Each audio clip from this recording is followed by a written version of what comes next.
Assalamualaikum warahmatullahi wabarakatuh. Para pemirsa, ini peristiwa demi peristiwa terjadi.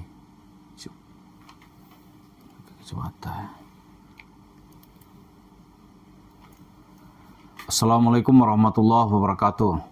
Para pemirsa, peristiwa demi peristiwa terjadi. Assalamualaikum warahmatullahi wabarakatuh.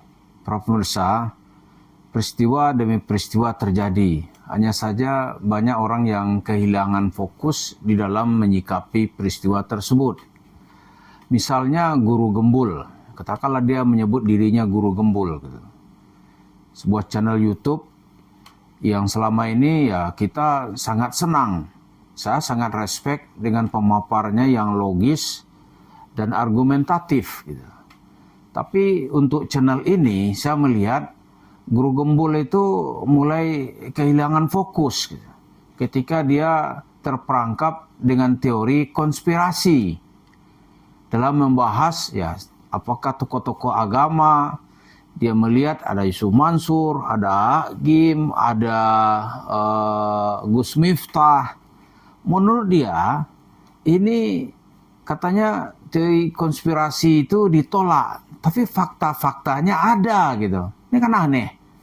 Dia melihat, Pak Guru Gembul, ini tolonglah ya, Anda ini argumen-argumennya selama ini ya sangat bagus dan saya sangat senang, gitu. Tapi ketika Anda mengomentari dan terjebak dengan teori konspirasi, itu adalah sebuah penyesatan. Kenapa saya sebut sebuah penyesatan, gitu? Karena faktanya nggak ada. Misalnya ya dalam tokoh-tokoh agama yang Anda sebut dalam bab 17, di mana tokoh-tokoh agama itu harus dihancurkan. Lalu siapa yang menghancurkan? Misal ya, Agim, Abdullah Gimnastiar, gitu. Siapa yang menghancurkannya? Nggak ada orang luar. Nggak ada orang luar yang menghancurkannya. Dia dinilai ya karena problem internalnya sendiri. Lalu Gus Miftah yang Anda sebut, gitu. Gus Miftah memang ya, kalau menurut saya ya, dia itu yang pertama situasi sosial kita kan sedang tidak baik-baik saja. Ekonomi sekarang ini susah, pasar-pasar sepi, lihatlah pasar-pasar tradisional. Orang mau marah kemana, gitu. Tiba-tiba meletuslah atau meletuplah di Gus Miftah. Maka rame-rame lah orang menyerang Gus Miftah.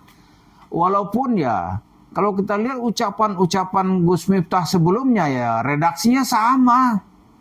Dan kalau yang mendengar itu misalnya gaya Surabayaan, gitu, ya itu sebenarnya biasa aja.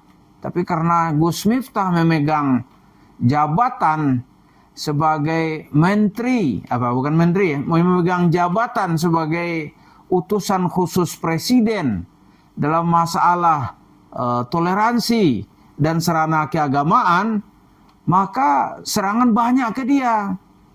Saya yakin ini, kalau Gus Miftahnya dai biasa seperti yang selama ini dia lakoni, nggak ada perlunya orang menyerang dia. Hal yang sama setelah Gus Miftah ini ada lagi nggak? Saya yakin ada lagi. Menteri apa yang akan menjadi sasaran tembak habis ini, gitu. Karena memang ya situasi politik kita itu kan sedang tidak baik-baik saja, gitu.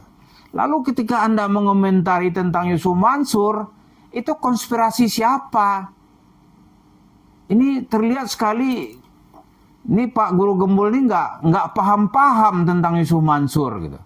Katanya mengajak sedekah untuk amalan dunia dan akhirat. Itu mah cerita dari jarak 100 kilo, gitu. Coba Anda lebih dekat sekarang, di shotnya itu jaraknya itu mungkin ya 5 kilo lah, gitu. Akan ketahuan borok-boroknya. Orang sekarang ini berkesimpulan, gitu ya, Yusuf Mansur itu nipu. Kalau Guru Gembul mau ini ya, saya siap ngantarin. Itu ya, kalau yang agak jauh di sekitar ya Jawa Barat juga, misalnya di daerah Cibubur, gitu. Itu di masjid Masjid Kota Wisata, Masjid At-Taqwa di Masjid Kota Wisata di Cibubur. Itu ada 55 miliar duit masyarakat diembat oleh Yusuf Mansur. Terus konspirasi apa? 250 orang yang diperdaya oleh Yusuf Mansur dalam paket bisnis yang katanya bisnis ini Jabal Nur. Ternyata yang dia berikan apa? Neraka. Nah, Yusuf Mansur berpesta pora. Dengan uang 55 miliar itu dia bisa membuat gebrakan, membeli tanah, lalu di atas tanah itu dia bangun warung steak and shake. Ini kalau Pak Guru Gembul mau gitu, bisa datang langsung atau saya siap mengantarkan. Interview lah orang-orang itu, nggak ada di situ konspirasi, teori konspirasi. Siapa yang mengkonspirasi? Lalu lihat lagi ya, ini ada pengacara gitu, Pak Muhammad Dafi namanya. Yusuf Mansur itu telah menerima duit orang yang jumlahnya itu 7.426 orang. Dengan paket saat itu, ya umrah, lalu dengan pay train gitu, membayar pay train gitu. Per orang membayar 10 juta. Satu orang pun gak ada yang berangkat. Terus konspirasi gitu. Pak Gembul. Konspirasi di mana? Nggak ada konspirasi. Jadi nggak ada itu teori konspirasi dalam kasus tokoh-tokoh agama di Indonesia. Siapa?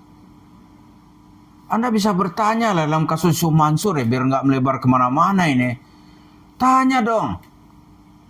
Tanya misalnya di Bandung itu ya.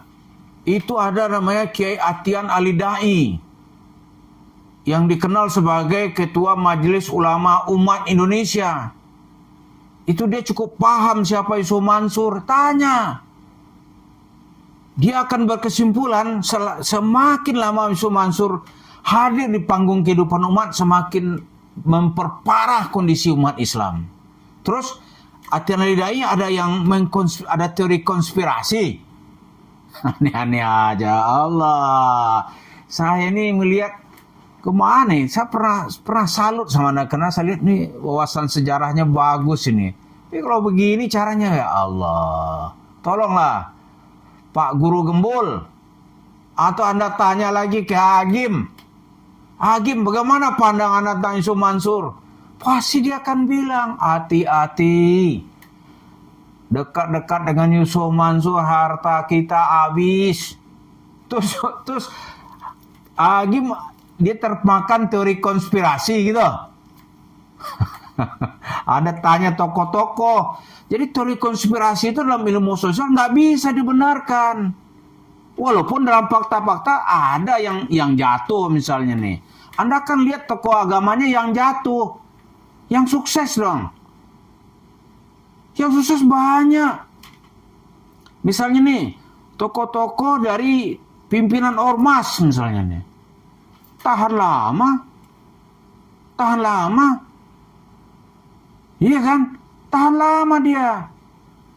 Terus dia nggak diperhatikan oleh teori konspirasi gitu.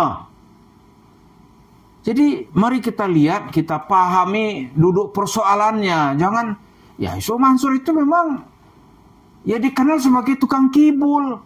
Ngibul aja kerjaannya. Kalau bahasa kasarnya nipu. Dia menipu dengan dalil-dalil agamanya, dalil-dalil nipu. Nggak ada dasarnya, misalnya katakanlah ya, ada rujukan tafsir. Itu orang masih benar, ini tafsir mana misalnya. Kalau bahasa Indonesia, ada tafsir Buya Hamka, ya kan? Ada tafsir yang sudah diterjemahkan, tafsir Muhammad Asad, The Message of the Quran. Atau tafsir siapa dalam bahasa Indonesia gitu. Dalam bahasa Arab kan banyak itu. Dia kutip misalnya tafsir Ibnu Katsir, pasti dia selamat. Itu nggak ada Pak Guru Gembul. Dan Anda kalau mau lihat korban-korbannya yang bergelimpangan itu datang misalnya ke dekat-dekat. Misalnya nih, tanya itu TKW-TKW Hong Kong yang terjebak dalam cerita janji palsu Yusuf Mansur. Dia kaya, orang-orang menderita gitu. Terus teori konspirasi gitu. Allahu Akbar ini. Jadi tolonglah ya, jangan Anda tuh karena mau konten apa dibikin pakai teori konspirasi. Lalu tokoh-tokoh agama ini hancur satu persatu gitu. Nggak ada urusan begitu. Iya kan? Nggak ada gitu. Yang hancur ya hancur karena perbuatannya sendiri. Nggak ada. Kalau memang ada teori konspirasi itu, Anda berani menantang Habib-Habib gitu. Terus Anda ini tergerak dalam teori konspirasi. Anda lawan itu dari Rabitatul Alawiyin. Lawan. Saya nonton itu videonya. Itu siapa yang menggerakkannya? Ada Yahudi? Kan nggak ada. Jadi jangan membuat persoalan itu menjadi kabur gitu. Cerita Yusuf Mansur fakta. Misalnya dia membangun warung stik, dia nggak bisa jawab itu. Uangnya dari mana? Jadi inilah nilai moralitas Islam yang harus ditampilkan dan jangan dibawa ke cerita-cerita lain gitu. Kalau Anda dengan Gus Miftah misalnya nih, kita bisa mendekati dari persoalan sosial. Nggak ada tuh teori konspirasi. Konspirasi dari mana? Dan teori konspirasi pasti ditolak dalam teori ilmiah. Nah, Pak Guru Gambol kan tokoh yang selama ini kita idolakan sebagai sosok yang ilmiah. Nah, mari kita lihat persoalan itu sejarah apa adanya. Bagaimana Yusuf Mansur telah berjaya dengan cerita bohong tentang sedekah, telah berjaya tentang tabung tanah, bisnis batu bara, dan paytrend. Itu semuanya ya korban-korbannya banyak. Cuma mereka kadang-kadang ya pakai lah orang kita nih, nggak mau terus-terusan masalah ini diajukan ke permukaan. Tapi Anda jangan mengelaborasi. Ini teori konspirasi, tokoh-tokoh agama akan dihabisi. Dia yang menghabisi dirinya sendiri. Maka Yusuf Mansur kita awasi terus, Pak Guru Gembul, kita siap mengantar Anda gitu. Mudah-mudahan dengan ini kita ingin memberikan klarifikasi kepada Yang Mulia Guru Gembul supaya channel-channelnya YouTube channelnya itu kembali berada di jalan yang benar. Dan saya tidak menghakimi ini Anda salah nih, jalannya tidak benar. Tapi marilah kita pakai timbangan logika dan fakta-fakta yang ada di tengah masyarakat. Terima kasih. Assalamualaikum warahmatullahi wabarakatuh.